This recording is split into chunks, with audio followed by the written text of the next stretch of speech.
Hello everyone, I welcome all of you to this very amazing platform of Infinity Learn by Sri Chaitanya. कैसे हो यार आप लोग? आप सभी का स्वागत करता हूँ. My name is Adarsh Rai and आप सभी का एक बहुत ही धमाकेदार स्वागत करते हैं पराक्रम बैच में नीट 2024 के बच्चों के लिए, जहां पे हमने पिछले सेशन में कंडक्टर्स के कॉन्सेप्ट्स को रिवाइज किया था, समझा था कि कंडक्टर्स क्या होते हैं, कंडक्टर्स कैसे आप उनके क्वेश्चंस को समझ सकते हो, उनके केसेस को समझ सकते हो. वो बहुत अच्छा सेशन था. अब यहाँ पे इस सेशन में क्या शुरू करने जा रहे हैं हम उससे रिलेटेड कुछ बहुत इंपॉर्टेंट सवाल जवाब करेंगे आज के सेशन में. Some very important questions and very important properties and strategies are going to be discussed in today's session. So जितने भी लोग हो for the next 1.5 hour please अपने सारी चीजों को, अपने सारे distractions को साइड में रखो. throughout session देखना, काफी सारे इनपुट्स मिलेंगे, काफी सारे इंसाइट मिलेंगे आपको. कंडक्टर बहुत इंपॉर्टेंट कॉन्सेप्ट है, ट्रस्ट मी गाइज. और इससे रिलेटेड सवाल जब आते हैं तो एक बहुत ही हल्का सा डिफरेंस क्रिएट हो जाता है जितना अभी तक हमने नॉन कंडक्टिंग बॉडीज के लिए समझा है और कंडक्टिंग बॉडीज के लिए क्या होता है. तो हमें उसका एक इंटरप्रिटेशन समझ में आना चाहिए. हम लोगों को बीइंग स्टूडेंट्स हमें क्लियर कट अंडरस्टैंडिंग होनी चाहिए कि भाई कंडक्टिंग बॉडी के साथ इलेक्ट्रोस्टैट्स क्या चलती है और नॉन कंडक्टिंग बॉडी के साथ इलेक्ट्रोस्टैट्स कैसे चलती है. और कंडक्टिंग बॉडीज आ जाएंगी तो क्या एक मेजर चेंज होने लग जाएगा, जिसके बारे में लास्ट सेशन में हमने बहुत ही तरीके से डिस्कशन किया था. तो उसी डिस्कशन को आगे बढ़ाएंगे. फटाफट से आ जाइए, जितने भी बच्चे हैं सब आ जाओ. एंड सेशन बहुत रॉकिंग होगा यार, सेशन में मजा आ जाएगा. सवाल बहुत अच्छे लेवल के हैं, सवाल बहुत बढ़िया लेवल के हैं और नीट में पूछे जाने वाले हैं. सो जो कॉन्सेप्ट और लेवल हम बेसिकली यूज करते हैं वो उसी टाइप का यूज करते हैं जो कि पुराने सालों में ऐसे सवाल आए हुए हैं. ठीक है, so let's begin the session with a very simple concept जो कि हमने लास्ट सेशन में भी इससे रिलेटेड चीजें सॉल्व की थी. क्या है चीजें, आओ देखते हैं. सो बेसिकली हमने पिछले सेशन में कुछ बहुत इंपॉर्टेंट पॉइंटर्स के बारे में बात की थी, जैसे कि एक कंडक्टर बॉडी तब होती है जब उसके अंदर नेट इलेक्ट्रिक फील्ड जीरो होती है. कोई भी कंडक्टिंग बॉडी है, कोई भी कंडक्टिंग बॉडी है, किसी भी रैंडम शेप की ले लो, कोई भी रैंडम शेप की ले लो. दो तीन चीजें हमने डिस्कस की थी. पहली चीज तो अगर इस पे चार्ज हम देंगे तो पूरा का पूरा चार्ज इसके सरफेस पे आके डिस्ट्रीब्यूट होगा और चार्ज का जो डिस्ट्रीब्यूशन होगा वो कुछ इस तरीके का होगा कि जहां पे रेडियस ऑफ कर्वेचर कम है वहां पर सरफेस चार्ज डेंसिटी ज्यादा होगी, राइट. और जहां पर रेडियस ऑफ कर्वेचर बहुत ज्यादा है वहां पे सरफेस चार्ज डेंसिटी बहुत कम होगी. पहली चीज तो ये. दूसरी चीज जिसको बेसिकली हम sigma is inversely proportional to R से डिनोट करेंगे. नेक्स्ट चीज हमने जो डिस्कस की थी कि यार बाहर के चार्जेस अपने आप को इस हिसाब से ओरिएंट करते इसीलिए ताकि एक बहुत इंपॉर्टेंट सी चीज अंदर पॉसिबल हो पाए जिसे बोलते हैं E is equal to zero. अंदर नेट इलेक्ट्रिक फील्ड हमेशा शून्य के बराबर होगी. ई इनसाइड हमेशा शून्य हो जाएगी अगर अगर तुम जो भी चार्ज डिस्ट्रीब्यूशन है उसको इस तरीके से करोगे. मतलब ये चार्ज डिस्ट्रीब्यूशन ही इसी इसकी रीजन जो है ई इनसाइड होने का इक्वल टू जीरो, वो उसका रीजन मतलब ये चीज एस्टैब्लिश करने के लिए ही बाहर के चार्जेस अपने आप को इस हिसाब से ओरिएंट कर रहे हैं कि भाई उनकी वजह से नेट इलेक्ट्रिक फील्ड किसी भी पॉइंट पे शून्य के बराबर हो. मतलब ये चीज इसकी वजह से आती, ये चीज इसकी वजह से आती. क्लियर है. और इसका रीजन ये ई इक्वल्स टू जीरो होने का ही सिंपल मात्र है कि यार अंदर बहुत नंबर ऑफ चार्जेस हैं और हमने ये नेट इलेक्ट्रिक फील्ड में रखकर देख लिया था कि अगर कोई भी नेट एक्सटर्नल फील्ड यहां एग्जिस्ट करेगी तो अंदर के चार्जेस हिसाब से अपने आप को डिसोरिएंट कर लेंगे जिससे कि अंदर हमेशा नेट इलेक्ट्रिक फील्ड जीरो ही रहे. सिंपल सा कॉन्सेप्ट है कि यार नेट अंदर इलेक्ट्रिक फील्ड जीरो होना चाहिए. एक कंडक्टर के पास काफी सारे चार्जेस हैं. तो अब इसी से रिलेटेड हम कुछ कॉन्सेप्ट्स के बारे में अवेयरनेस लाते हैं. जैसे कि सबसे पहला ये वाला केस जिसमें दो कंडक्टिंग शेल्स दी रहती हैं. दो कंडक्टिंग शेल कंडक्टिंग शेल ये है, कंडक्टिंग शेल ये है. इन कंडक्टिंग शेल्स पे चार्ज डिस्ट्रीब्यूशन कैसा होगा अगर इस शेल के सेंटर पे मैंने एक प्लस क्यू चार्ज दे दिया है तो. ठीक है, तो सिनेरियो कुछ इस तरीके का है. सिनेरियो कुछ इस तरीके का है कि charge distribution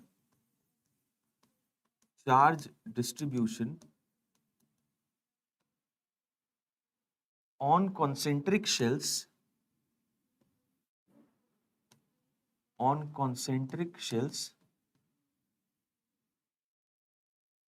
if q is positioned, if Q is positioned at the center, centre पे अगर आपने चार्ज Q को पोजीशन कर दिया है तो चार्ज डिस्ट्रीब्यूशन किस तरीके से होगा हमें ये समझना है, ठीक है। तो आओ देखते हैं। संतोष जी गुड मॉर्निंग यार, how are you? Very good morning भाई। तो देखो प्लस क्यू चार्ज यहाँ पे कहाँ है, प्लस क्यू चार्ज यहाँ पे सेंटर पे रखा है। अब ये एक शेल है, ये एक शेल है, इन शेल की एक विड्थ है जो कि हमें दिख नहीं रही, बट ऑब्वियसली ये एक शेल 1 है, this is basically shell 1, conducting shell 1 है, okay this is conducting shell 1 and this is conducting shell 2, दोनों ही कंडक्टिंग शेल्स। अब होगा क्या देखना, ध्यान देना कि यार ये कंडक्टिंग शेल है, ये कंडक्टिंग शेल है, चलो इसको एक विड्थ भी दे देते हैं, इसको एक विड्थ भी दे देते हैं जिससे थोड़ा सा एक बेटर पिक्चर हम समझ पाएंगे। तो इसको एक विड्थ दे दी मैंने कुछ इस तरीके की, इसको भी एक विड्थ दे देते हैं,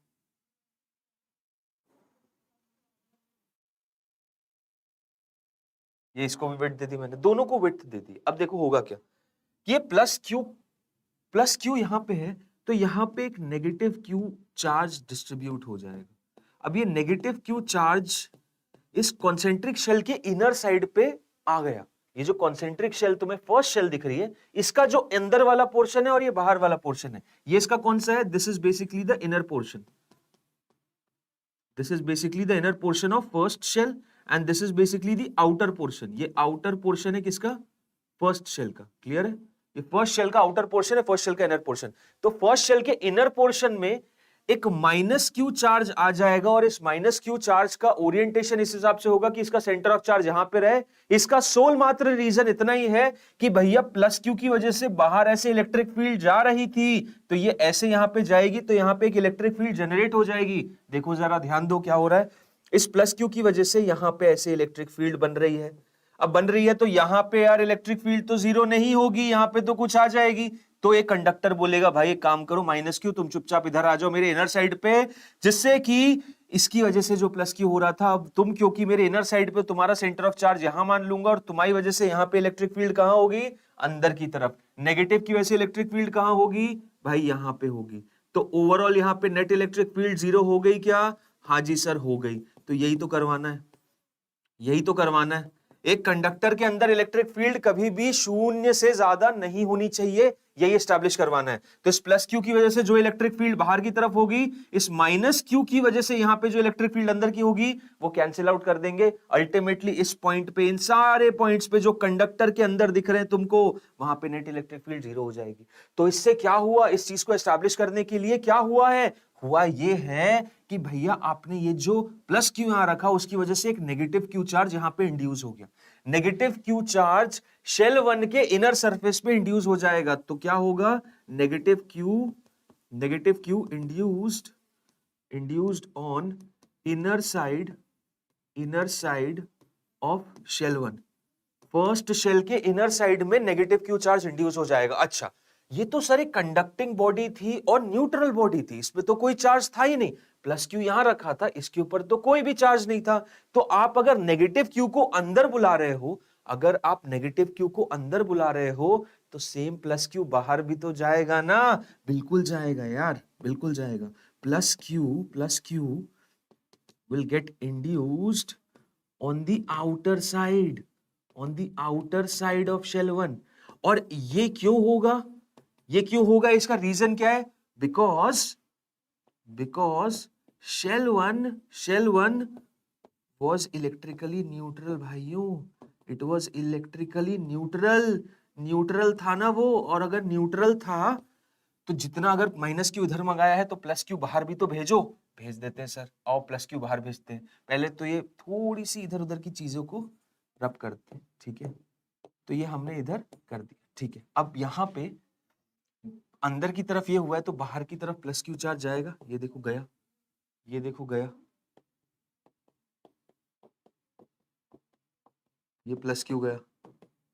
अच्छा ये प्लस क्यू का डिस्ट्रीब्यूशन कैसा, ये प्लस क्यू का डिस्ट्रीब्यूशन होगा उस हिसाब से कि sigma is inversely proportional to R. Sigma is inversely proportional to R की वजह से यहां पे प्लस क्यू डिस्ट्रीब्यूट हो गया। समझ में आया तुम लोगों को, ये प्लस क्यू आ गया, ये मेरा प्लस क्यू, मतलब यहां पे था प्लस क्यू, इस प्लस क्यू की वजह से इस शेल के इनर साइड में माइनस क्यू इंड्यूस हुआ, फिर क्योंकि ये कंडक्टर इलेक्ट्रिकली न्यूट्रल है तो माइनस क्यू अंदर भेजा तो प्लस क्यू बाहर भेजेगा, तो प्लस क्यू पूरा का पूरा बाहर आ गया, प्लस क्यू पूरा का पूरा बाहर आ गया। अब चलते बाहर वाली शेल पे, अब चलते बाहर वाली शेल पे। अब इस बाहर वाली शेल के लिए, अब इस बाहर वाली शेल के लिए, इस बाहर वाली शेल के लिए ये बताओ मुझे कि इसके अंदर कितना चार्ज है, यहां प्लस क्यू, यहां माइनस क्यू, यहां प्लस क्यू, सबका सेंटर ऑफ चार्ज इसी पॉइंट पे दिख रहा है, इसी पॉइंट पे दिख रहा है, मतलब ओवरऑल इसके लिए यहां पे एक नेट प्लस क्यू चार्ज बैठा है, तो उसकी वजह से इलेक्ट्रिक फील्ड लाइन से बाहर की तरफ होगी। मतलब इसके देखो ये प्लस क्यू माइनस क्यू की वजह से तो इलेक्ट्रिक फील्ड लाइन कैंसिल हो रही है, लेकिन ये वापस ये जो प्लस क्यू आ गया उसकी वजह से इलेक्ट्रिक फील्ड लाइन होंगी, उसकी वजह से इलेक्ट्रिक फील्ड लाइन होंगी, और होंगी तो वापस वो कंडीशन वॉयलेट हो जाएगी कि यार कंडक्टर के अंदर इलेक्ट्रिक फील्ड जीरो नहीं होनी चाहिए, मतलब जीरो होनी चाहिए, वो चीज वॉयलेट ना हो, मतलब इसकी वजह से जो इलेक्ट्रिक फील्ड आ रही है इसकी वजह से यहां पे इलेक्ट्रिक फील्ड जीरो नहीं हो रही है, तो उसके लिए क्या करेगा, बाहर वाला शेल बोलेगा कोई दिक्कत नहीं, मैं नेगेटिव क्यू चार्ज अपने इनर साइड पे इंड्यूस कर लेता हूं, मैं नेगेटिव क्यू चार्ज अपने इनर साइड पे इंड्यूस कर लेता हूं। मतलब ये कौन सा साइड है, ये बेसिकली इनर साइड है, ये किसका इनर साइड है, ये इनर साइड है सेकेंड शेल का, और ये क्या है, ये आउटर साइड है, आउटर साइड किसका है, ये आउटर साइड है सेकेंड शेल का। तो नेगेटिव क्यू चार्ज इंड्यूस कहां हो जाएंगे, नेगेटिव क्यू चार्ज इंड्यूस हो जाएंगे, माइनस क्यू चार्ज इंड्यूस हो जाएगा कहां पे, on the inner side, on the inner side, on the inner side of, on the inner side of shell 2, ठीक है। और क्योंकि ये इलेक्ट्रिकली न्यूट्रल था, इस पे कोई चार्ज तो था नहीं, तो plus Q charge on the outer side तो जाना बनता ही है, क्लियर है, on the outer side of shell 2, simple सी चीज, क्लियर, यही है पूरा का पूरा केस कि भाई प्लस क्यू चार्ज रखा हुआ था आपने, आपने प्लस क्यू चार्ज रखा हुआ था, तो इस प्लस क्यू के लिए, इस प्लस क्यू के लिए इसके इनर साइड में माइनस क्यू चार्ज आ जाएगा, आ गया, ये माइनस क्यू चार्ज आएगा, तो ये क्योंकि पूरा का पूरा इलेक्ट्रिकली न्यूट्रल था, तो इसके बाहर वाले साइड पे आपका प्लस क्यू चार्ज चला जाएगा, मान लिया सर प्लस क्यू चार्ज चला गया, फिर इस शेल के लिए अंदर एक नेट प्लस क्यू चार्ज था, तो इसके इनर साइड में एक सेम अमाउंट का नेगेटिव क्यू चार्ज आ जाएगा, बिल्कुल, और उसके बाद क्योंकि ये भी इलेक्ट्रिकली न्यूट्रल था, तो जितना माइनस क्यू इधर आएगा उतना ही प्लस क्यू बाहर भी आ जाएगा। तो अल्टीमेटली देखो इस टाइप का अरेंजमेंट तुम देख सकते हो, देख क्या सकते हो, यही दिखेगा, ये प्लस क्यू आ जाएगा और यहाँ पे इनर साइड में क्या आ जाएगा, इनर साइड में नेगेटिव क्यू आ, ये रहा चार्ज डिस्ट्रीब्यूशन, ये रहा चार्ज डिस्ट्रीब्यूशन, यहाँ पे क्यू, उसके इधर इनर साइड में माइनस क्यू, फिर उसके बाद प्लस क्यू, फिर माइनस क्यू और फिर प्लस क्यू, इस हिसाब से बेसिकली आपका चार्ज का डिस्ट्रीब्यूशन होगा, चार्ज का डिस्ट्रीब्यूशन होगा। संतोष जी बहुत बढ़िया, आप बताएं यार, मैं एक नंबर हूं भाई, बहुत सही। Roberts of Vice Town, hey bro how are you, कहां हो यार, इतने दिनों से तुम आ नहीं रहे। बिल्कुल पहचान लिया मेरे भाई, बिल्कुल पहचान लिया यार, रॉबरी में तुम इतने व्यस्त हो कि तुम सेशंस में ही नहीं आते है ना। Krish hello bro, how are you, कैसे हो यार, कैसे हो आप लोग, सब सही चल रहा है कि नहीं चल रहा। सुबह सुबह, सुबह सुबह हमारी मुलाकात हो रही है। थोड़ा बीमार था, थोड़ा बीमार था, अरे यार भाई बीमार नहीं होने का, बीमार अपने को नहीं होना है, क्योंकि देखो बीमार अगर कोई है तो ऑब्वियसली कोई कुछ नहीं कर सकता यार, कोई तुम्हें ना कभी बोलेगा कुछ चीज करने को, क्योंकि ऑब्वियसली तुम बीमार हो, बट एक हमारे अंदर से एक फीलिंग आनी चाहिए कि यार हमें कम से कम बीमार होना है ना, एक हमें अंदर से फीलिंग आनी चाहिए, जैसे मेरे को भी आती है, मैं सही बता रहा हूँ। पहले मैं जब छोटा था ना तो मुझे बड़ा लगता था यार बीमार हो जाओ यार बढ़िया है, ना माँ बाप कुछ बोलेंगे ना कोई कुछ बोलेगा, क्योंकि मैं तो बीमार हूँ, बीमारी में कौन कुछ क्या बोलता है। लेकिन फिर बाद में मैंने यार थोड़ा बड़ा हुआ, अभी जाके जैसे मुझे ऐसा लगता है कि यार बीमार होऊंगा मैं तो उससे रिलेटेड कितनी सारी चीजें, जैसे कि मैं क्लास ले रहा हूँ, ठीक है, अब मैं क्लास ले रहा हूँ तो यार मैं ही क्लास लूंगा ऑब्वियसली, और कोई नहीं लेगा, तो ऐसी रिस्पॉन्सिबिलिटीज आ गई कि अब ऐसा लगता है यार कि बीमार हो गए तो और ज्यादा अपने ऊपर लोड आ जाएगा, तो उस चक्कर में और ज्यादा बीमार ही नहीं होता मैं, ठीक है। तो तुम लोग ये चीज यूज कर सकते हो और थोड़ा बीमार कम हुआ करो यार, थोड़ा बाहर का कम खाया करो और थोड़ा सॉर्टेड रहा करो, गर्म पानी पिया करो, थोड़ी देर मेडिटेट किया करो। क्रिश, यू आर न्यू यार? Yes, you are new bro. Welcome to Infinity Learn, welcome to this beautiful channel. And आप यहाँ आए डेली, आपको काफी अच्छी ज्ञान की बातें मिलेंगी। सर थोड़ा बीमार था, ठीक हूँ sir. Sir I am new.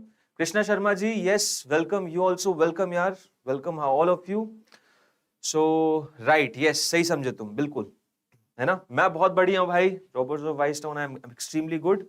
और अब ठीक हो गए हो तो आप प्लीज, आपकी रिस्पॉन्सिबिलिटी, आप बिल्कुल बीमार नहीं होना। देखो हमारे पे है यार, ऑब्वियसली हमारे पे है, क्योंकि देखो बीमार कैसे होता है नॉर्मली, हम सर्दी जुकाम होता है सबसे ज्यादा, और सर्दी जुकाम होता है बैक्टीरियल डेवलपमेंट की वजह से।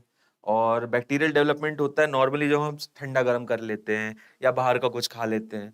तो इन सब चीजों को अवॉइड करके थोड़ा लिक्विड डाइट पे ज्यादा रहा करो। जैसे मैं पर्सनली स्पीकिंग, मैं बहुत ज्यादा लिक्विड डाइट पे रहना प्रेफर करता हूँ, क्योंकि लिक्विड डाइट में एक बेनिफिट ये रहता है कि एनर्जेटिक रहते हो आप, ठीक है।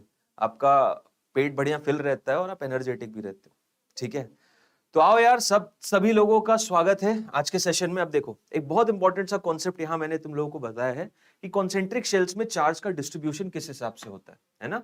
कॉन्सेंट्रिक शेल्स में चार्ज का डिस्ट्रीब्यूशन किस हिसाब से होता है, तो यहाँ पे यही सीन था कि दो कॉन्सेंट्रिक शेल्स थी, एक बीच में चार्ज रखा था, यहाँ पे माइनस क्यू था, और इस शेल से माइनस क्यू अंदर चला गया, प्लस क्यू बाहर चला गया। ओवरऑल ये क्योंकि इलेक्ट्रिकल न्यूट्रल थी तो माइनस क्यू अंदर गया, माइनस क्यू इधर चला गया, ये इधर, तो प्लस क्यू भाई यहां बाहर चला गया, ठीक है, ओवरऑल न्यूट्रल। फिर इसमें भी यही हुआ, माइनस क्यू इधर चला गया कंडक्टर से और प्लस क्यू बाहर चला गया। तो ओवरऑल ये एस्टैब्लिशमेंट हुई इसलिए ताकि कंडक्टर के अंदर नेट इलेक्ट्रिक फील्ड 0 हो सके, ठीक है। जितने भी लोग नए हो यार, अपनी क्लास का एक असूल कि डाउट बिल्कुल नहीं रहना चाहिए। कोई भी चीज नहीं समझ में आए, एक बार नहीं, 2 बार नहीं, 3 बार पूछना। यहीं बैठे रहेंगे और यहीं पे समझेंगे और मैं समझाऊंगा आपके सामने, ठीक है। आओ अगला केस देखते हैं, अगला केस देखते हैं। अब अगर आप क्योंकि ये केस समझ गए हो तो इस केस को जरा समझने की कोशिश करो, थोड़ा सा अलग बट बढ़िया सा। इसमें क्या दिया है कि भाई इसमें प्लस क्यू चार्ज है, इस पे माइनस क्यू चार्ज है, इस पे प्लस क्यू चार्ज है। यहाँ पे ऑलरेडी उसने नेट चार्ज दे दिया कि यहाँ एक प्लस क्यू था।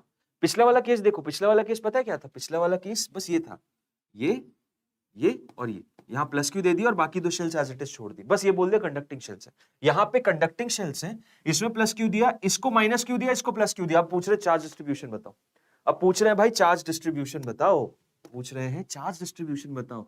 यहाँ पे कॉन्सेंट्रिक कंडक्टिंग शेल्स में what is going to be the charge distribution? Charge distribution पूछ रहे हैं। आओ इसको भी समझेंगे, इसको भी समझेंगे, इसको भी जानेंगे कैसे होता है। क्लियर है? इसको भी जानेंगे कैसे करेंगे। देखो प्लस क्यू ये है, माइनस क्यू ये है, प्लस क्यू ये है। अब देखना जरा ध्यान से, इस प्लस क्यू की वजह से मैंने क्या बोला, पहले तो जरा शेल्स बनाते हैं, इस पे जरा शेल्स बनाते हैं, मजा तो असली वही आएगा। थोड़ी शेल रहेगी तो थोड़ा चीजें समझ में आएंगी। तो ये शेल हो गई, इधर भी ये शेल हो गई, ओके ठीक, ये शेल्स हो गई। अब यहाँ पे क्या बोला कि प्लस क्यू मैंने यहाँ रखा, तो यार मुझे पता है, मुझे बहुत अच्छे से पता है कि प्लस क्यू अगर इधर रहता है तो भाई माइनस क्यू चार्ज, इस प्लस क्यू की वजह से एक नेगेटिव क्यू चार्ज यहाँ पे आ जाएगा, एक नेगेटिव क्यू चार्ज यहाँ पे आ जाएगा, ठीक है। ये नेगेटिव क्यू कौन देता है? ये नेगेटिव क्यू ये कंडक्टर से बाहर आता है, ये कंडक्टर से बाहर आता है। फिर कंडक्टर अगर बाहर छोड़ता है तो कंडक्टर उतना ही प्लस क्यू चार्ज बाहर की तरफ भी निकालता है, तो यहाँ पे प्लस क्यू चार्ज और आ जाएगा, यहाँ पे प्लस क्यू चार्ज और आ जाएगा, यहाँ पे प्लस क्यू चार्ज और आ जाएगा। क्लियर है? ओके, ध्यान से सुनना, बहुत मजेदार चीज बता रहा हूं, बहुत ही मजेदार चीज बता रहा हूं, बहुत मजेदार चीज। यहाँ प्लस क्यू था, अभी तक हमने इस नेगेटिव क्यू को अभी भूल दो, इस नेगेटिव क्यू को क्या करो, भूल दो, कुछ है ही नहीं, यहाँ पे कुछ है ही नहीं, ठीक है। अभी तक जो पढ़ा वही देखते हैं कि अभी तक क्या पढ़ा हमने कि यार अगर प्लस क्यू है यहाँ पे तो प्लस क्यू की वजह से एक नेगेटिव क्यू ये कंडक्टिंग शेल अपने अंदर से निकालेगी, बाहर की तरफ दे देगी इसके इनर साइड में। सिंपल रीजन एक करने के लिए कि इस कंडक्टर के अंदर नेट इलेक्ट्रिक फील्ड 0 होना चाहिए। इसके अंदर नेट इलेक्ट्रिक फील्ड ये थ्रू आउट कंडक्टर के अंदर हर एक पॉइंट पे नेट इलेक्ट्रिक फील्ड 0 होना चाहिए। इसको एस्टैब्लिश करने के लिए क्या करेगी, ये कंडक्टिंग शेल अंदर की तरफ एक नेगेटिव क्यू दे देगी, ठीक है। अब इसने नेगेटिव क्यू दिया तो यही कंडक्टिंग शेल बोलेगी भाई नेगेटिव क्यू चला गया तो पॉजिटिव क्यू तू बाहर निकल, पॉजिटिव क्यू तू बाहर निकलेगा तो पॉजिटिव क्यू कहां आ गया, ये आ गया प्लस क्यू। नेगेटिव क्यू यहां आ गया, पॉजिटिव क्यू यहां आ गया, ठीक है, ये इतना अभी तक हमने पढ़ लिया, ये अभी तक हमने पढ़ लिया। अब सवाल आता है कि सर ये तो केस है ही नहीं, लेकिन केस तो ये है कि इस शेल पे एक नेगेटिव क्यू चार्ज हमने ऑलरेडी देके रखा है, तो कैसे होगा काम, तो कैसे होगा काम। तो यहां पे एक बहुत अच्छा सा नियम बताता हूं तुम्हें कि जब कभी भी किसी शेल पे चार्ज होगा, जब किसी भी शेल पे चार्ज होगा, अभी तक का रूल हम क्या समझते हैं कि हम किसी भी बॉडी, कंडक्टिंग बॉडी को कोई भी चार्ज प्लस क्यू या माइनस क्यू देंगे, ये कहां जाता है, ये इसके सरफेस पे जाता है, हाँ बिल्कुल इसके सरफेस पे जाता है, और डिस्ट्रीब्यूशन होता है sigma is inversely proportional to R. तो यहां पे यही मान लेते हैं कि इस शेल को मैंने बाहर से एक नेगेटिव क्यू चार्ज दिया, भले वो अंदर लिखा हो बाहर लिखा हो उससे मतलब नहीं है, तुम बस ये सोचो कि इस शेल को मैंने नेगेटिव क्यू चार्ज कहां से दिया, भाई बाहर से लाके दे दिया, बाहर से लाके शेल को दे दिया, तो ये नेगेटिव क्यू कहां जाएगा, बाहर वाली शेल पे जाएगा। अब ये नेगेटिव क्यू बाहर वाली शेल पे जाएगा, भाई बाहर वाली शेल पे तो प्लस क्यू ऑलरेडी है, तो नेगेटिव क्यू प्लस क्यू आ जाएंगे, तो अल्टीमेटली चार्ज कितना होगा, शून्य के बराबर, शून्य के बराबर, खत्म बात। बाहर चार्ज कितना होगा, शून्य के बराबर। मतलब क्या सर मैं इसको इस तरीके से बोल सकता हूं कि जितना मैंने नेगेटिव क्यू चार्ज दिया था वो पूरा का पूरा इनर साइड में आ गया, चाहो तो बिल्कुल बोल सकते हो, चाहो तो बिल्कुल बोल सकते हो, लेकिन तरीका जो मैंने बताया यही तरीका हमेशा याद रखना, अप्रोच इज द की। कि तुम लोगों ने प्लस क्यू यहां रखा, अंदर नेगेटिव क्यू डेवलप हुआ, बाहर प्लस क्यू हुआ, उसके बाद फिर तुमने उसको नेगेटिव क्यू चार्ज दिया, तो नेगेटिव क्यू बाहर जाएगा और बाहर वाले को कैंसिल करके फाइनल नेट रिजल्ट जीरो कर देगा। तो इसका स्टेप बाय स्टेप अप्रोच यहां लिख देता हूं। पहली चीज तो भाई नेगेटिव क्यू इनर साइड में इंड्यूस हो जाएगा, inner side of shell one, inner side of shell one. फिर उसके बाद प्लस क्यू इंड्यूस होगा outer side of shell one. Approach है, ये अप्रोच है, ठीक है। और the negative Q charge given to shell 1 will cancel the plus q on the outer side of shell 1, hence shell 1 के आउटर साइड पे, shell 1 के आउटर साइड पे नेट चार्ज कितना होगा भाइयों, वो हो जाएगा शून्य के बराबर। शेल 1 के आउटर साइड पे नेट चार्ज कितना हो जाएगा, नेट चार्ज होगा शून्य के बराबर, शून्य के बराबर। आउटर चार्ज पे यहां पे कोई चार्ज नहीं रहेगा, इसके आउटर साइड में कोई चार्ज नहीं रहेगा, मतलब अल्टीमेटली बस एक ही चार्ज होगा, that is going to be negative Q, और वो आएगा बस इनर साइड पे, दैट्स इट, वो आएगा मात्र इनर साइड पे, सिंपल एज दैट।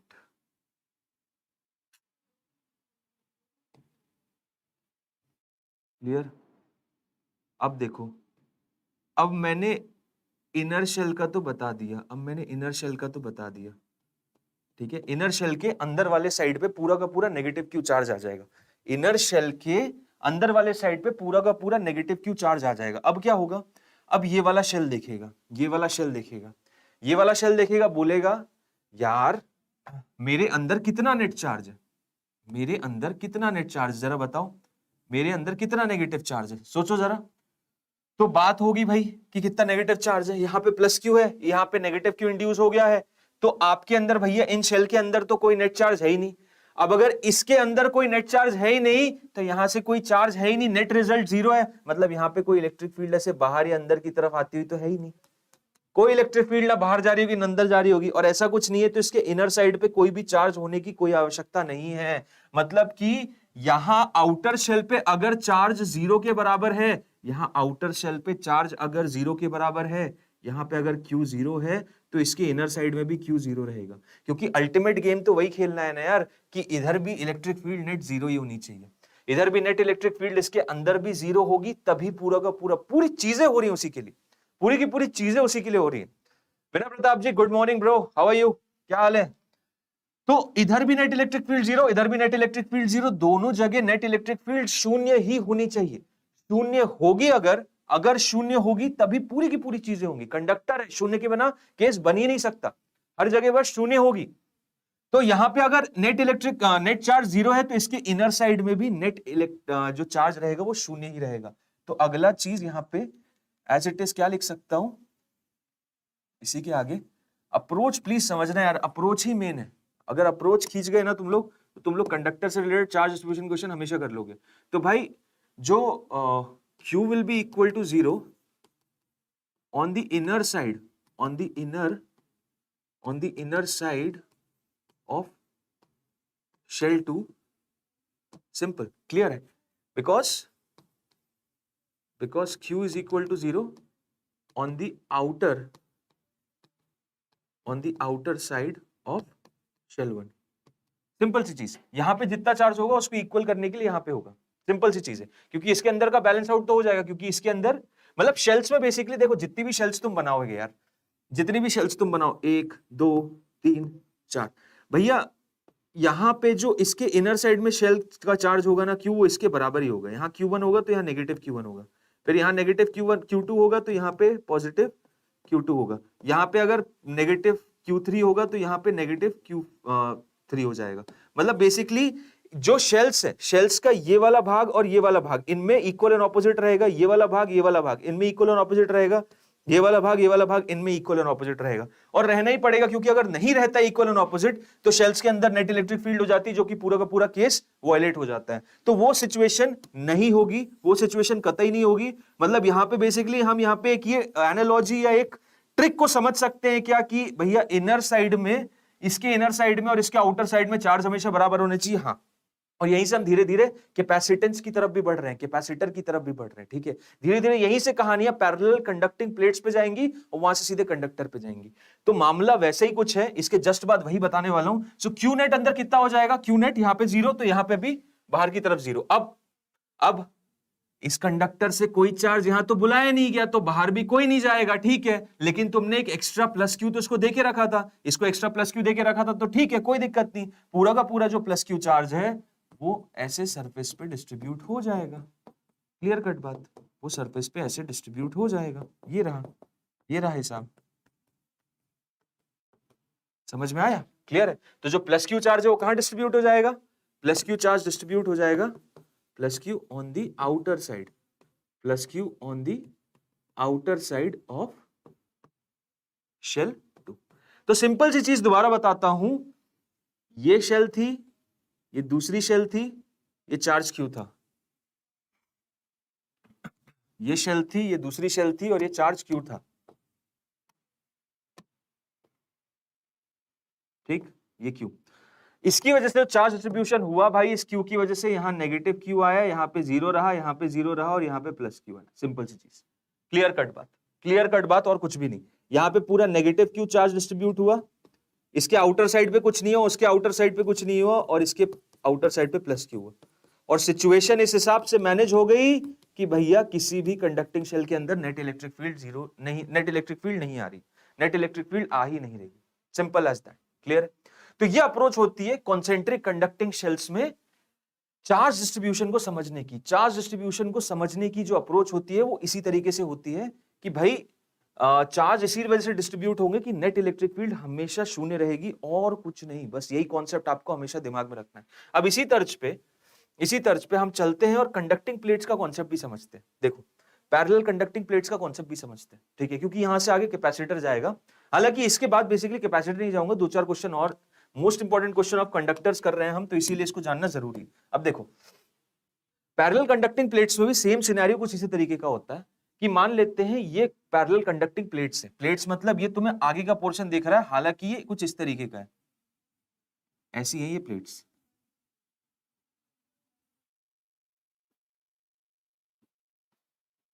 ठीक है ना,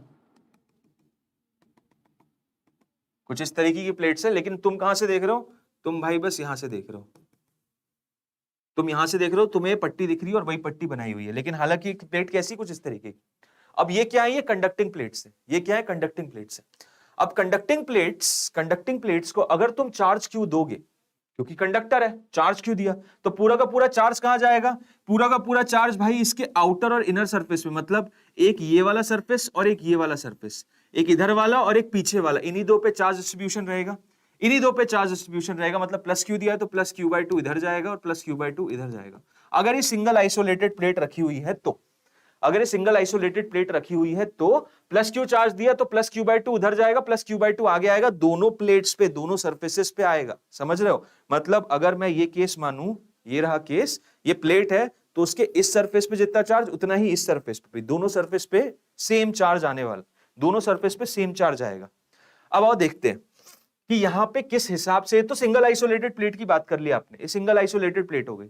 लेकिन अगर सिंगल आइसोलेटेड प्लेट नहीं है तब क्या होगा केस, आओ उस केस को समझते हैं कि यहां प्लस क्यू दे दिया, इस पे प्लस टू क्यू दे दिया, इस केस में इस कंडक्टिंग प्लेट पे प्लस क्यू दे दिया, इस पे प्लस टू क्यू दे दिया। इसका पहले तो तरीका बताऊंगा और फिर एक बहुत छोटी सी ट्रिक बताऊंगा।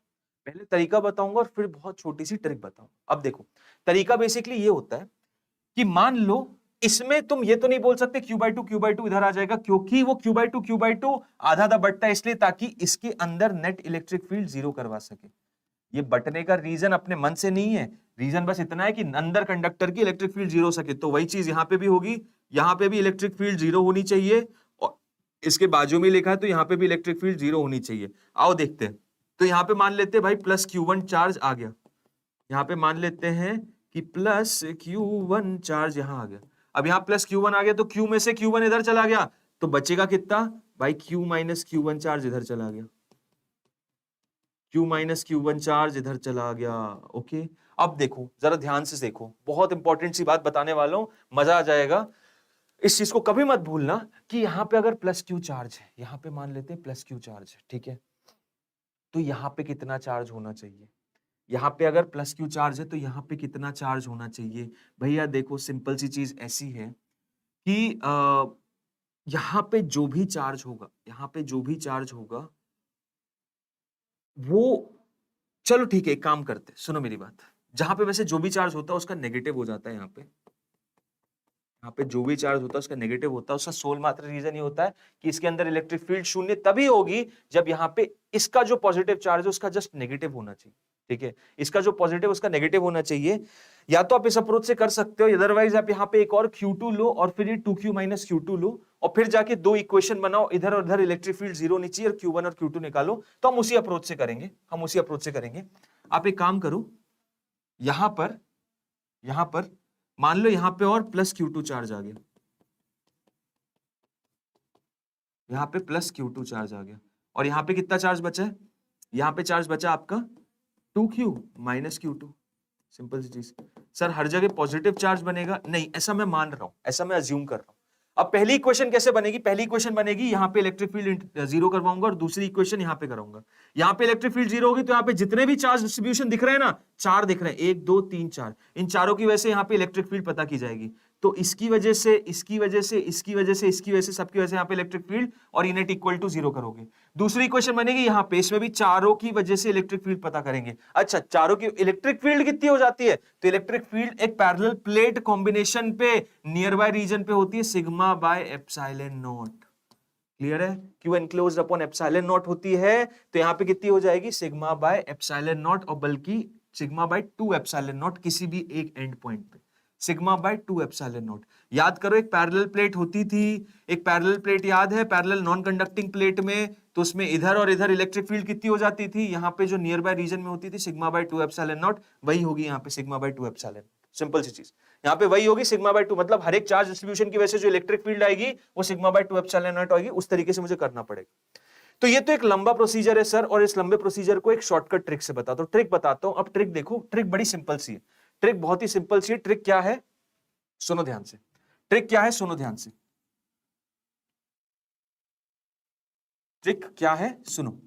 ट्रिक ये बोलती है, ट्रिक का सिंपल सा चीज ये है कि तुमने सारे चार्जेस को डिस्ट्रीब्यूट कर दिया है, हाँ कर दिया है, अपने हिसाब से ले लिया, हाँ बिल्कुल ले लिया।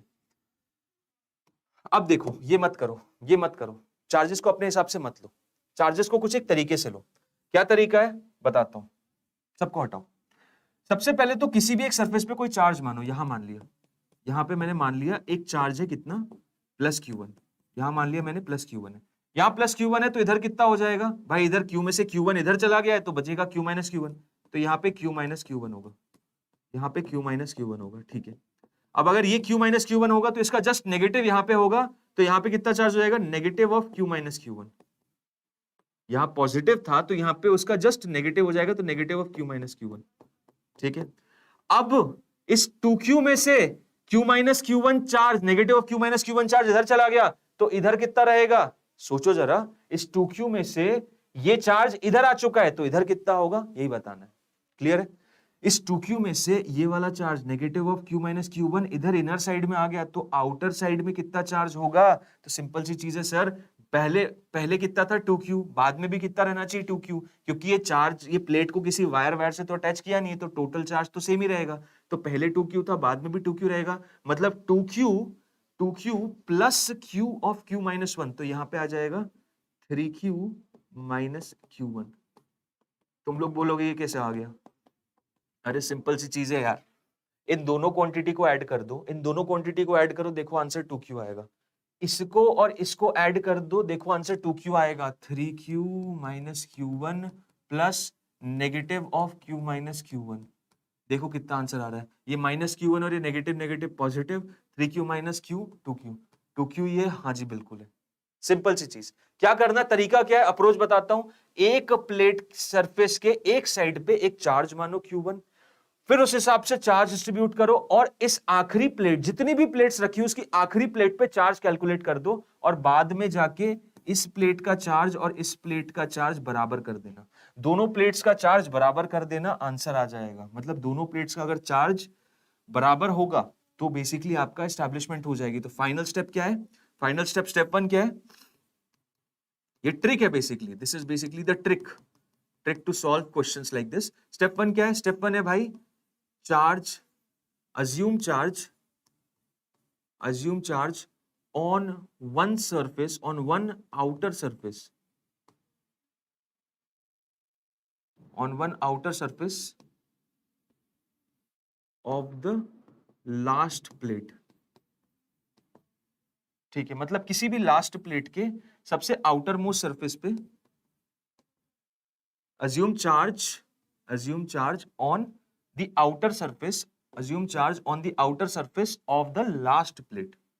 क्लियर? सबसे पहले तो ये कर दिया प्लस q1, फिर उसके बाद स्टेप 2, डिस्ट्रीब्यूट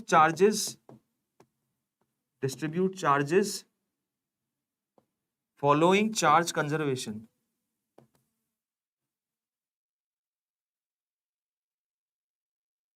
क्या है कंजर्वेशन भाई? कि Q यहां पे नेट चार्ज Q रहना चाहिए, यहां पे नेट चार्ज कितना 2Q रहना चाहिए। ये बेसिकली है मेरा चार्ज कंजर्वेशन। तो चार्ज कंजर्वेशन के तहत चार्जेस को डिस्ट्रीब्यूट कर दो। और उसके बाद स्टेप 3 क्या है? स्टेप 3 है कि बॉस सबसे पहली प्लेट का आउटर शेल और लास्ट प्लेट का outer shell, charges on the outer side of first shell and last shell, of first shell and last shell are equal।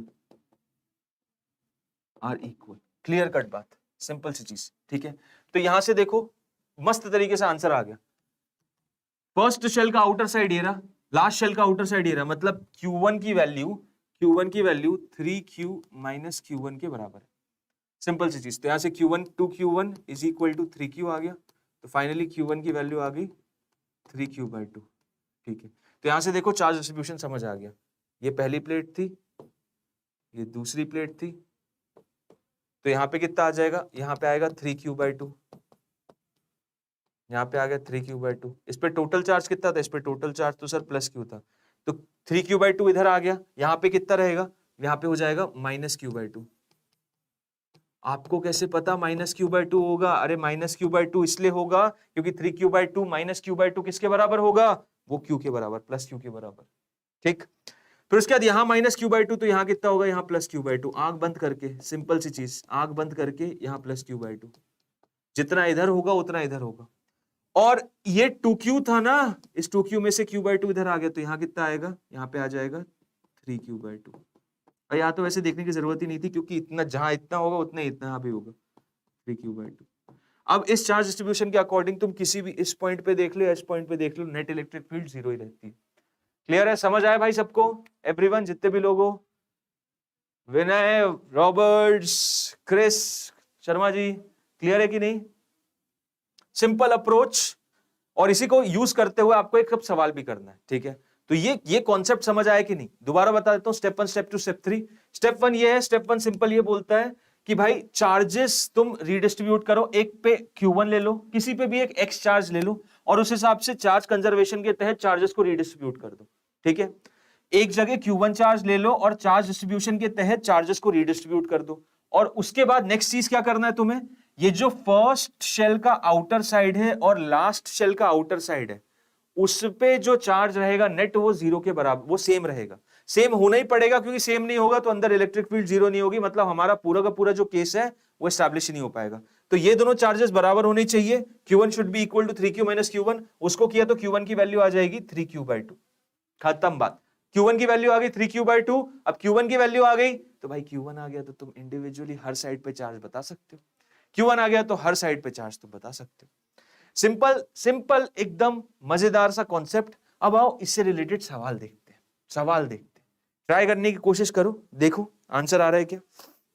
Simple सा कॉन्सेप्ट है, सिंपल सा सवाल है, क्या होगा इसका आंसर।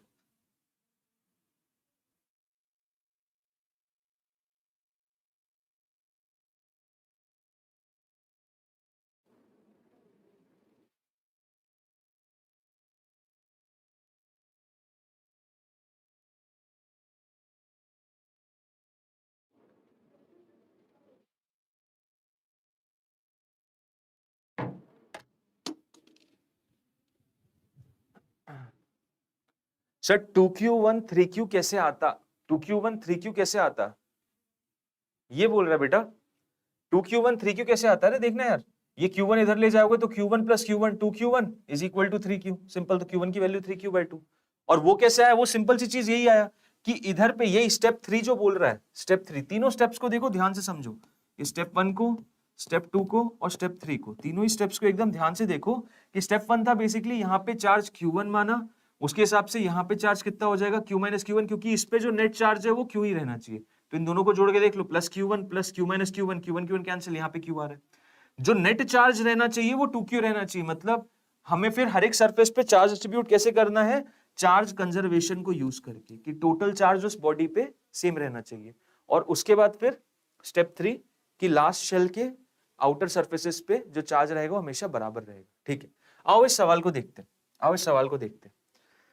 तीन लार्ज प्लेट है ए बी और सी, ए बी और सी तीन लार्ज प्लेट है जिनपे चार्जेस दिए हुए हैं -3 कूलम, 4 कूलम और 5 कूलम। ठीक है, -3 कूलम, 4 कूलम और 5 कूलम, ये चार्जेस बांट दिया आपने ए प्लेट ए बी और सी पे, प्लेट ए बी सी पे तीन चार्जेस बांट दी। अब हमें पता करना है charge that appears on the left surface of plate B, इस बी के बाएं हाथ पे कितना चार्ज होगा हमें ये पता करना है।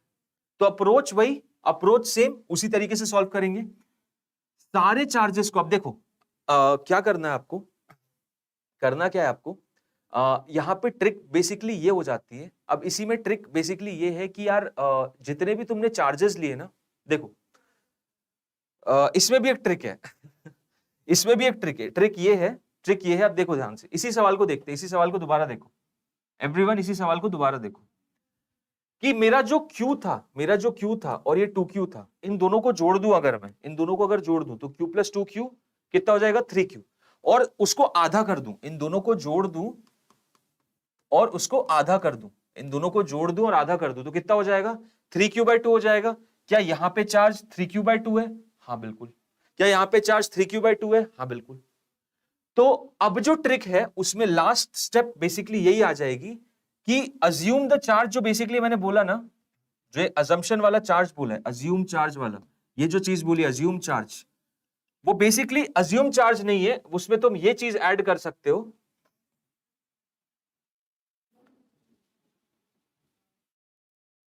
कि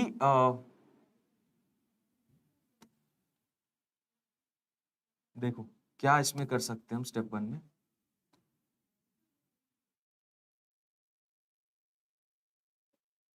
add all the charges, add all the charges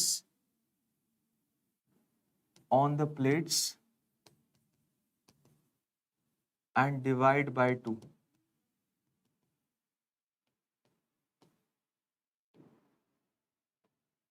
And place these charges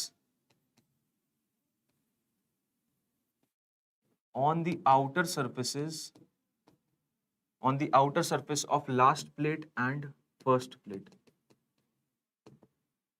थोड़ा सा मॉडिफिकेशन किया मैंने ट्रिक 1 में। क्या मॉडिफिकेशन किया कि जितने भी चार्जेस हैं उनको जोड़ दो और डिवाइड बाय 2 कर दो, जोड़ दो और डिवाइड बाय 2 कर दो, और जितना भी चार्ज आएगा उसको आउटर सरफेस पे बना दो, लास्ट प्लेट के और फर्स्ट प्लेट के। तो इसी चीज को यहां भी यूज करता हूं। देखो क्या करना है, सारे चार्जेस को जोड़ दो। स्टेप 1 यूज करेंगे। स्टेप 1 है बेसिकली, स्टेप 1 है कि सारे चार्जेस को जोड़ देते। तो -3 + 4 + 5, -3 + 4 + 5, -3 + 4 हो जाएगा 1, 1 + 5 हो जाएगा 6, 6 कूलम बाय 2 कितना हो गया 3 कूलम, 6 कूलम बाय 2 कितना हो गया 3 कूलम। तो 3 कूलम को यहां पे बनाऊंगा और 3 कूलम को यहां पे बनाऊंगा। सिंपल सी चीज, 3 कूलम को यहां पे बनाऊंगा, 3 कूलम को यहां पे बनाऊंगा। क्लियर। अब 3 कूलम यहां हो गया, 3 कूलम वहां हो गया। तो बेसिकली देखो इस पे कितना है, इस पे -3 कूलम है, इस पे तो -3 कूलम रहना चाहिए, जिसमें से 3 कूलम यहां आ गया। तो यहां पे कितना आएगा, यहां पे -6 कूलम आएगा, यहां -6 कूलम आएगा। रीजन क्या है, रीजन बड़ा सिंपल सा है कि भाई इस प्लेट पे ओवरऑल चार्ज -3 कूलम रहना चाहिए। तो 3 कूलम इधर आ गया और 3 कूलम इधर आ गया, तो यहाँ पे -6 कूलम ही रहेगा। यहाँ -6 कूलम आ गया तो यहाँ कितना आएगा, यहाँ +6 कूलम आएगा। यहाँ पे कितना आ जाएगा, +6 कूलम। यहाँ +6 कूलम आ गया तो यहाँ पे कितना रहेगा भाई, 4 रहना चाहिए टोटल। यहाँ +6 आ गया तो यहाँ -2 रहेगा, यहाँ -2 कूलम रहेगा। यहाँ -2 आ गया तो यहाँ पे उसके बराबर +2 कूलम रहना चाहिए, तो यहाँ पे +2 कूलम। और यहाँ पे 3 कूलम तो ऑलरेडी है। और देख लो क्या कंजर्वेशन प्रिंसिपल यहाँ पे लग रहा है, 2 + 3 5 हो रहा है। हाँ बिल्कुल हो रहा है। क्लियर है, समझ आया कि नहीं है। तो फाइनली क्या पूछ रहा है, बी के बाएं हाथ पे कितना है, +6 coulomb. +6 coulomb is the correct answer. एक बार और बताना है तो मुझे बताओ, वरना सिंपल सा अप्रोच था, बड़ा सिंपल सा चीज था कि सारे सबको जोड़ दो। 3 + 4 + 5, -3 + 4 1, 1 + 5 6, 6/2 करोगे, जितना भी चार्ज आएगा 3 और 3 यहां बटेगा, दोनों सरफेसेस पे बटेगा। तो यहां पे भी 3, यहां पे भी 3, 6/3, यहां पे भी 3, यहां पे भी 3। उस हिसाब से बाकी सब पे चार्जेस डिस्ट्रीब्यूट कर दो, आंसर आ जाएगा। सेम चीज यहां पे भी करते हैं। चार्ज डिस्ट्रीब्यूशन यहां पे भी देखो क्या है कि Q -2Q और 3Q है। Q -2Q और 3Q है। ये बेसिकली मेरा स्मॉल Q ही है, ये मेरा स्मॉल Q ही है। तीनों प्लेट्स पे चार्ज दे दिए, तीनों प्लेट्स पे चार्ज दे दिए। अब हमें सारे सरफेसेस पे चार्जेस बनाते हैं, सारे सरफेसेस पे चार्जेस बनाने हैं। तो Q -2Q + 3Q, Q -2Q हो जाएगा -Q + 3Q हो जाएगा तुम्हारा कितना, ये हो जाएगा 2Q। अब 2Q टोटल चार्ज आ गया, Q -2Q + 3Q whole divided by 2, whole divided by 2। इसको होल डिवाइडेड बाय 2 कर दूंगा, कितना आ जाएगा, ये -Q + 3Q 2Q, 2Q/2 आ जाएगा Q। तो मतलब Q चार्ज यहां पे आएगा और इतना ही Q चार्ज यहां पे आएगा। अब तुमने इसमें यहां से स्टार्ट किया था, मैं इसमें यहां से स्टार्ट कर देता हूं, कोई दिक्कत नहीं है। यहां +Q चार्ज आ गया, इस पे टोटल 3Q था, तो यहां पे कितना आएगा, +2Q, यहां पे +2Q आएगा, क्योंकि ओवरऑल +2Q + Q 3Q के बराबर होना चाहिए। यहां +2Q आ गया तो यहां पे कितना आएगा, यहां -2Q, यहां पे कितना आएगा, -2Q। इधर -2Q आ गया, इस पे -2Q ही रहना था, तो यहां पे कुछ भी नहीं, यहां पे 0, यहां पे 0। अब यहां 0 तो यहां पे भी 0, यहां 0, यहां +Q, तो क्या ओवरऑल Q आ रहा है, हाँ बिल्कुल। तो देखो क्लियर है, ये भी कॉन्सेप्ट, ये वाला कॉन्सेप्ट भी क्लियर है। इस हिसाब से तुमने इसमें भी चार्ज डिस्ट्रीब्यूशन बता दिया कि इस हिसाब से तुम चार्ज डिस्ट्रीब्यूशन करते हो इसमें, ठीक है। तो यहां पे हमने कंडक्टिंग प्लेट्स में किस हिसाब से चार्ज डिस्ट्रीब्यूशन रहता है उस एनालिसिस को समझा है, ठीक है। हमने कॉन्सेंट्रिक शेल्स में भी चार्ज डिस्ट्रीब्यूशन किस हिसाब से रहेगा उसको भी समझा है, और कंडक्टिंग प्लेट्स में चार्ज डिस्ट्रीब्यूशन किस हिसाब से रहेगा उसको भी समझा है। अब एक और कॉन्सेप्ट यहां पे बस बेसिकली रह जाता है, जो कि रह जाता है आपका, जब दो सरफेसेस को मैं कनेक्ट कर देता हूं, इससे रिलेटेड सवाल भी आया हुआ है, तो उसको बस सॉल्व करेंगे, और that's going to be all for this session. तो देखो क्या कर रहे हैं यहां पे कि दो शेल्स है, यहां पे दो शेल्स है, यहां पे Q1 और Q2 चार्ज दोनों पे बटा हुआ है। इन पे Q1 है, इस पे Q2 है, और वो भी कनेक्टेड नहीं है। These two shells are not connected. अब मैंने क्या किया, वायर उठाया और इस वायर को इससे टच कर दिया, वायर उठा और वायर को इससे टच कर दिया, और वायर को जैसे टच किया तो इनमें चार्ज डिस्ट्रीब्यूशन हो गया। यहां से कुछ Q1 चार्ज उठ के इस पे चला गया। और ऐसा जाएगा क्यों, ऐसा जाएगा इसलिए क्योंकि दोनों का पोटेंशियल सेम करना है, दोनों का पोटेंशियल क्या करना है भाई, यहां पे सेम करना। ठीक है, ये connecting of two conducting matters वाला कॉन्सेप्ट होता है कि एक पे चार्ज Q1 है, इधर ऐसे बटा हुआ है कुछ इस तरीके से, और इस पे चार्ज Q2 है और इस तरीके से बटा हुआ है, और इसको तुमने कनेक्ट कर दिया, इसको तुमने कनेक्ट कर दिया, कनेक्ट किया तो बेसिकली यहां से Q1 चार्ज चला गया और अब इस पे जो चार्ज है वो Q1 डैश है और अब इस पे जो चार्ज है वो Q2 डैश है। अच्छा, ये चार्ज डिस्ट्रीब्यूशन हुआ क्यों? क्योंकि पोटेंशियल को सेम करना था। ये चार्ज डिस्ट्रीब्यूशन हुआ तो कि पोटेंशियल को सेम करना था। तो ये Q1 डैश और Q2 डैश है ना, उसका relation I want you all to memorise. याद रख लो कि Q1 डैश जो होगा वो basically Q1 Q2 A upon A plus B के बराबर होगा और Q2 डैश जो होगा वो Q1 plus Q2 B upon A plus B के बराबर होगा। ठीक है, Q1 डैश हो जाएगा Q1 plus Q2 A upon A plus B और Q2 डैश हो जाएगा Q1 plus Q2 B upon A plus B। मतलब कि तुम Q1 dash is to Q2 dash लोगे तो वो basically A is to B के बराबर आएगा। Q1 dash is to Q2 dash लोगे तो A इज टू B के बराबर आएगा। तो sigma 1 is to sigma 2 B is to A के बराबर कैसे आ रहा है? अरे यार, क्योंकि Q1 dash is to Q2 dash तुम्हारा कितना आ जाएगा? A इज टू B के बराबर। अब यहाँ पे मुझे सिग्मा 1 निकालना है, तो सिग्मा 1 क्या है? सिग्मा 1 इज टू सिग्मा 2 क्या है? ये हो जाएगा Q1 upon 4 pi A square और ये हो जाएगा Q2 डैश अपॉन 4 पाई B स्क्वायर। सिंपल सी चीज। तो यहां से क्या एनालिसिस निकाल सकते हो भाई? Q1 dash upon Q2 dash कितना है? Q1 dash upon Q2 dash A by B, एक से एक कैंसिल। यहाँ पे ये देखो, ये सब कैंसिल हो जाएगा। यहाँ पे A बाय B आ गया और इसके डिवीजन में A स्क्वायर है, इसके डिवीजन में B स्क्वायर है। एक A से कैंसिल, एक B से cancel, finally B is to A। तो सिग्मा 1 इज टू सिग्मा 2 की value B is to A के बराबर है। मतलब surface charge density inversely related है, बट चार्ज डिस्ट्रीब्यूशन जो नया वाला है वो डायरेक्टली रिलेटेड है। ठीक है, तो तुम उस एनालिसिस से इसको समझ सकते हो। बड़ा अच्छा क्वेश्चन है, बड़ा अच्छा कॉन्सेप्ट है, लेकिन इस टाइप के कॉन्सेप्ट आते हैं, जैसे कि ये नीट 2013 का सवाल है। नीट 2013 का सवाल है, देख लो। Two metal sphere, one of radius r and other of radius 2r respectively have the same surface charge density, ठीक है, sigma. They are brought in contact and separated. What will be the new surface charge densities on them? नई surface charge density कितनी हो जाएगी?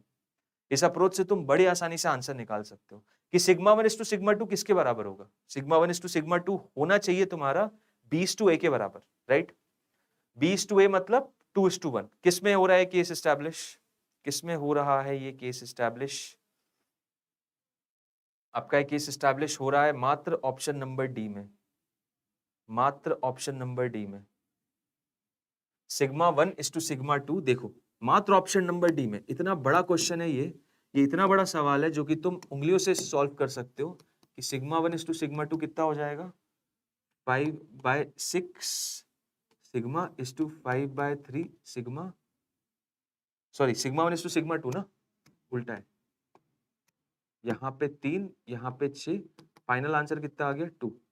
Sigma 1 is to sigma 2, और यही होना चाहिए था मेरा B इज टू है। B मेरा 2r है, ये r है, r से r कैंसिल, तो ये 2 के बराबर। तो ये देखो, इस सिंपल सी अप्रोच से नीट 2019 का सवाल मैं कितनी आसानी से सॉल्व कर देता हूं। ठीक है, सिंपल सा अप्रोच कि यार जो बाद में चार्ज डिस्ट्रीब्यूशन होगा उसमें चार्जेस का जो रेशो होगा वो A to B के बराबर होगा, बट चार्ज डिस्ट्रीब्यूशन का जो रेशो होगा वो B to A के बराबर होगा। ये सिंपल सा अप्रोच है, इसको याद रख लो, आप काम आएगा यार। डायरेक्ट सवाल जो आएंगे उनमें बहुत हेल्प करता है, बहुत हेल्प करता है। इसको चाहो तो आप नॉर्मल मेथड से भी सॉल्व करने की कोशिश कर सकते हो, आंसर सेम यही आने वाला है। लंबा सा मेथड रहेगा, लेकिन लंबा मेथड में आपको पोटेंशियल को इक्वेट करना पड़ेगा दोनों चार्जेस के बीच में। पोटेंशियल को इक्वेट करोगे तो आंसर आएगा। और ये मैंने आपको चुटकी वाला मेथड बताया, जो आप बस basically remember the formula and you will have the answer. कोई बहुत टफ नहीं, बहुत स्टैंडर्ड सा केस है। ऐसे सवाल आते रहते हैं कि पहले चार्ज Q1 था, बाद में चार्ज Q2 है, तो बाद में चार्जेस कितने हो जाएंगे? तो चार्जेस तो तुम्हें पता चल गया, चार्जेस होंगे Q1 plus Q2 A upon A plus B, और इनिशियली हो जाएंगे Q2 डैश की value Q1 plus Q2 B upon, मतलब जिस पे भी चार्ज देख रहे हो बाद का, उसका B यहाँ रहेगा, बाकी Q1 plus Q2 upon A plus B के बराबर रहेगा। ठीक है, एक चीज तो ये समझ में आ गई। उसका इससे रेशो भी समझ सकते हैं और ये सरफेस चार्ज डेंसिटीज का रेशो भी समझ सकते हैं। ठीक है, क्लियर? तो भाइयों और बहनों, इसी के साथ आज के इस सेशन को हम यहाँ पर समाप्त करेंगे। एंड आई होप आप सभी ने काफी अच्छे पॉइंटर्स यहाँ समझे होंगे, काफी अच्छी चीजें आपने समझी होंगी, जहां पे हमने आज बेसिकली कुछ बहुत इंपॉर्टेंट कॉन्सेप्ट में से concentric shells, concentric conducting shells का चार्ज डिस्ट्रीब्यूशन समझा है, इस पे समझा है, पैरेलल प्लेट्स में समझा है चार्ज डिस्ट्रीब्यूशन, ठीक है, और उसके बाद हमने चार्ज शेयरिंग समझी है, charge sharing on connection, connection करने पे चार्ज शेयरिंग, ये बहुत इंपॉर्टेंट कॉन्सेप्ट होते हैं कंडक्टर से रिलेटेड। ये तीनों ही बहुत ज्यादा इंपॉर्टेंट कॉन्सेप्ट होते हैं और इन तीनों कॉन्सेप्ट को हमने आज के सेशन में मोस्टली कवर किया है। आई होप आप सभी को ये कॉन्सेप्ट याद रहेंगे, भूलना मत, ये कॉन्सेप्ट हमेशा दिमाग में रखना, सही में बहुत ज्यादा इंपॉर्टेंट है क्योंकि इससे सवाल कहीं ना कहीं आपको रिलेट करके आ सकता है। और इस कॉन्सेप्ट से तो अभी पूरा का पूरा कैपेसिटर बना हुआ है, मतलब इसी कॉन्सेप्ट से पूरा आगे जाके आप कैपेसिटेंस डिस्कशन करोगे तो पूरा का पूरा इसी बेस पे है कि आपका पैरेलल प्लेट्स है तो चार्ज डिस्ट्रीब्यूशन आपने देखा होगा, दो चार्जेस प्लस क्यू इधर दे दिया माइनस क्यू इधर दे दिया तो उसमें क्या होता है, दोनों को ऐड करो, यहाँ पे 0 0, पूरा प्लस क्यू इधर आ जाता है और पूरा माइनस क्यू इधर आ जाता है। तो बेस्ड बेसिकली उसी चार्ज डिस्ट्रीब्यूशन के मेथड से है जो कि हमने पैरेलल प्लेट्स में समझा है। तो इस कॉन्सेप्ट को तो याद रखना क्योंकि नेक्स्ट सेशन से हम कैपेसिटेंस, कैपेसिटर को यूज करने जा रहे हैं। बहुत सारे सवाल आते हैं कैपेसिटर से रिलेटेड नीट में, इस कॉन्सेप्ट से रिलेटेड बहुत ज्यादा नहीं आते बट आ सकते हैं, काफी हॉट टॉपिक होता है चार्ज शेयरिंग का भी, पैरेलल प्लेट का भी और कॉन्सेंट्रिक कंडक्टिंग शेल्स का भी, ठीक है। सो इसी के साथ आज के सेशन को समाप्त करते हैं, अलविदा लेता हूं। मिलेंगे अगले सेशन में जहां पे हम ऐसे ही बहुत अच्छे कॉन्सेप्ट्स आप लोगों के लिए लाते रहेंगे जिससे आपकी ऑनगोइंग प्रिपरेशन में हेल्प मिलती रहे और नीट की तैयारी आपकी सही डायरेक्शन में भी चलती रहे। So I will sign off guys with this note, will meet again, thank you and bye bye.